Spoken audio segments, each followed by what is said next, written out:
우리가 예수님을 늘 기억하고 또 사랑하고 또 기도하고 그분을 만나는 건 너무나 중요합니다. 주님도 우리를 만나기를 좋아하시고 또 기다리시죠. 늘 우리가 큐티를 통해서 또 말씀을 통해서 또 기도와 예배를 통해서 주님을 가까이 하고 주님과 대화하고 또 주님의 말씀을 듣고 또 순종하는, 어떻게 보면 단순해 보이는 일이지만 그러나 늘 주님을 의식하고 주님과 동행하고 그래서 주님으로 승리하는 하루하루를 보내는 건 소중합니다. 오늘 하루가 그런 날이 되기를 바랍니다. 우리의 믿음의 삶이 그런 주님과 동행하는 삶이 되기를 기도드립니다.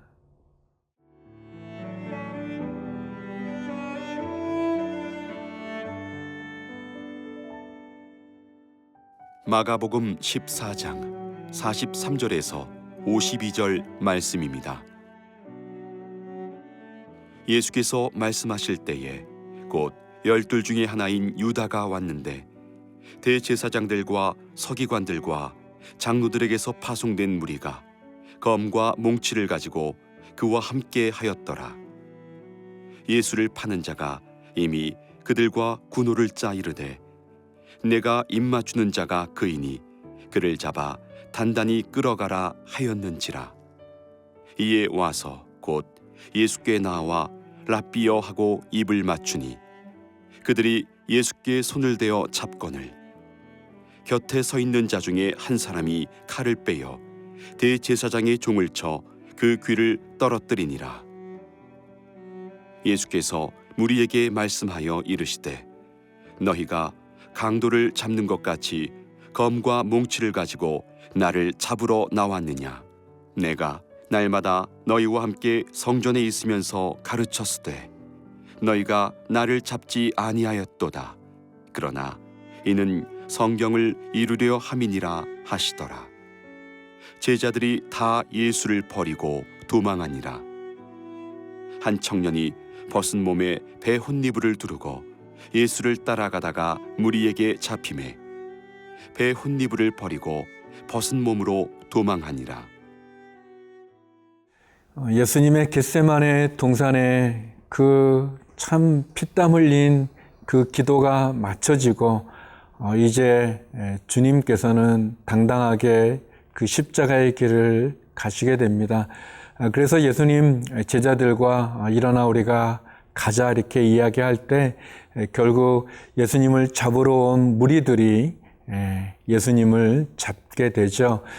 그런데 그 제자들 가운데 누가 예수님인지 알 수 없었는데 우리가 오늘 본문에 나온 것처럼 가룟 유다는 자기가 입 맞추는 사람이 바로 예수다라고 이렇게 짜고서 그리고 예수님께 나와서 인사를 합니다.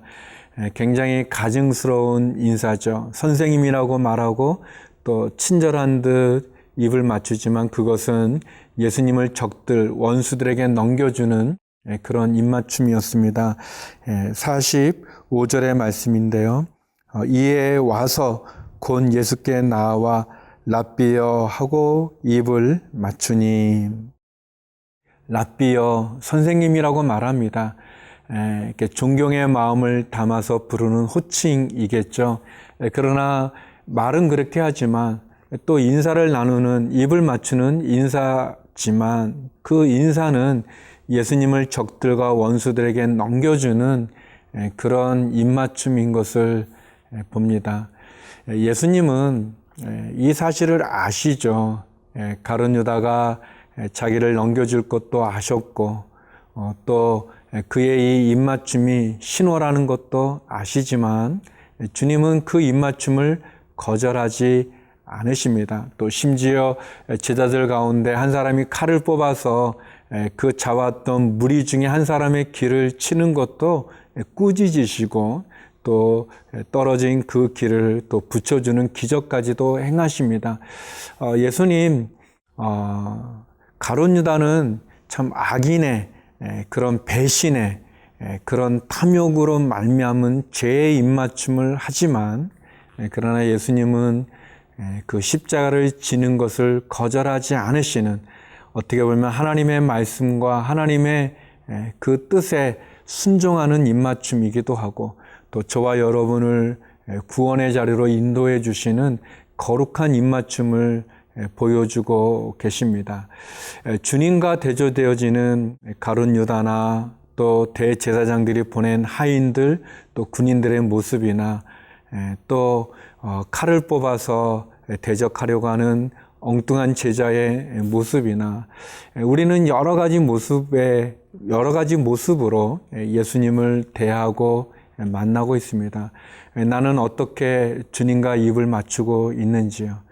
가룟 유다와 같은 그런 입맞춤인가요? 아니면 주님과 같은 입맞춤인가요? 다시 한번 우리를 돌아보게 되어집니다.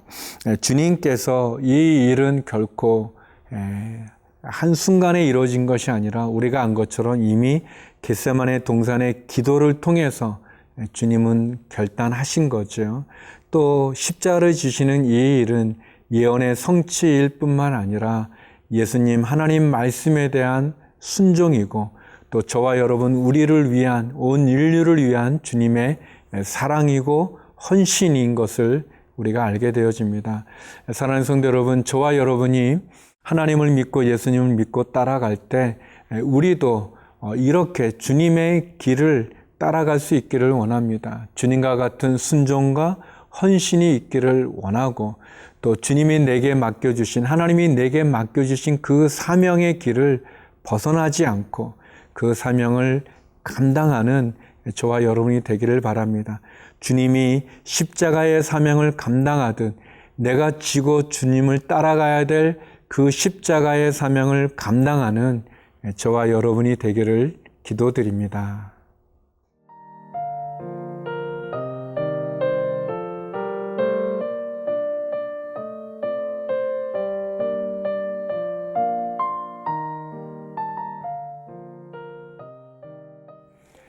예수님은 결국 무리들에 의해서 대제사장이 보낸 무리에 의해서 끌려가게 되십니다. 죄 없으신 그분이 죄 지은 죄인과 같이 끌려가게 됩니다. 순하신 그분께서 저항하지 않는 그분께서 이 폭도들에 의해서 무리들에 의해서 마치 죄인처럼 취급되어지며 불법적인 재판에 넘겨지기 위해서 주님이 끌려가게 되죠. 그때 여기 보니까 모든 제자들 다 도망했다고 얘기합니다. 50절의 말씀인데요. 제자들이 다 예수를 버리고 도망하니라 이렇게 기록하고 있습니다. 참 안타까운 구절이죠. 또 현실입니다. 제자들 그렇게 자신만만하게 또 베드로 얼마나 막 강조하면서 힘주어 말하지 않습니까? 다른 사람은 다 주를 버려도 저는 주님을 부인하지 않습니다. 또 제자들도 다 그렇게 얘기했지만 그 말과는 다르게 그들은 다 도망하게 되었습니다. 또 여기 보면 한 청년이 홀 이불을 뒤집어 쓰고 이렇게 몸을 가리고 주님을 따라가다가 사람들이 잡으려 하니까 그 이불을 두고 도망갔는데 벗은 몸이었다라고 이렇게 기록되어져 있죠. 주님을 따라가기는 하지만 그러나 도망할 것을 계획하고 따르는 모습이죠. 어떻게 보면 여기 도망가는 제자들이 뭐 우리들보다 더 부족한 사람이라고 말할 수도 없죠. 우리들의 삶 속에도 이런 모습이 있지 않습니까? 저도 부끄럽지만 그런 일이 있었어요. 어떤 상황에서 결국은 주님을 부인하는, 그래서 너무 마음이 아프고 또 좀 슬픈 날이지만, 슬펐지만 다 우리가 연약합니다. 부족합니다. 그래서 주님 깨어 기도하라고도 말씀해 주셨죠. 어떻게 보면 제자들 도망할 수밖에 없는 인간적인 연약함이 있지만 그럼에도 우리 순교자님들이 계시죠. 우리 믿음의 귀한 선배님들이 보시면 그렇게 부인할 수밖에 없을 때 부인하지 않고 주님과 함께 했던 귀한 믿음의 우리 조상들도 있고 또 선배들도 있고 또 우리 동시대에도 그런 또 우리 선교사님들 또 그런 믿음의 사람들이 있어요. 그러면서도 또 넘어지고 쓰러지고 도망가는 또 부인하는 그런 연약한 모습도 있습니다. 저와 여러분, 우리의 믿음이 주님을 부인하지 않는 신앙의 자리에 있기를 원합니다. 도망가는 자리에 있지 않고 끝까지 주님과 함께 할 수 있는 자리에 저와 여러분이 있기를 바랍니다.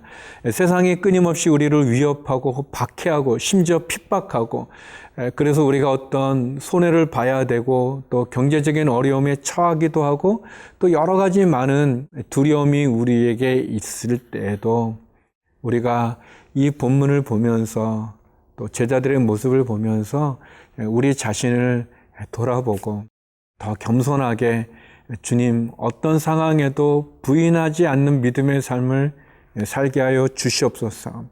주님 앞에 가는 날까지 우리가 그렇게 믿음 가운데 있기를 원합니다. 그리고 특별히 그런 상황에서 우리가 늘 부족하지만 주님처럼 십자가를 피하지 않고 그 입맞춤을 피하지 않고 가셨던 것처럼 그런 저와 여러분 되기를 바랍니다.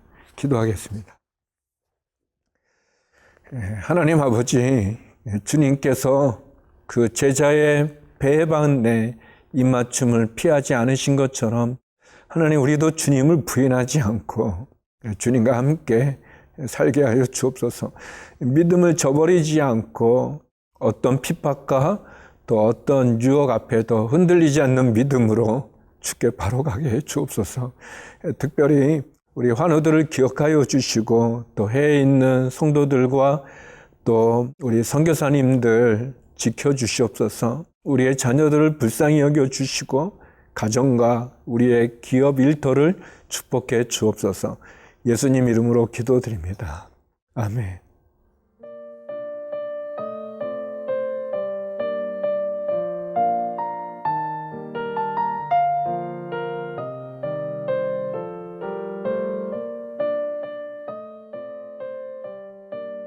이 프로그램은 시청자 여러분의 소중한 후원으로 제작됩니다.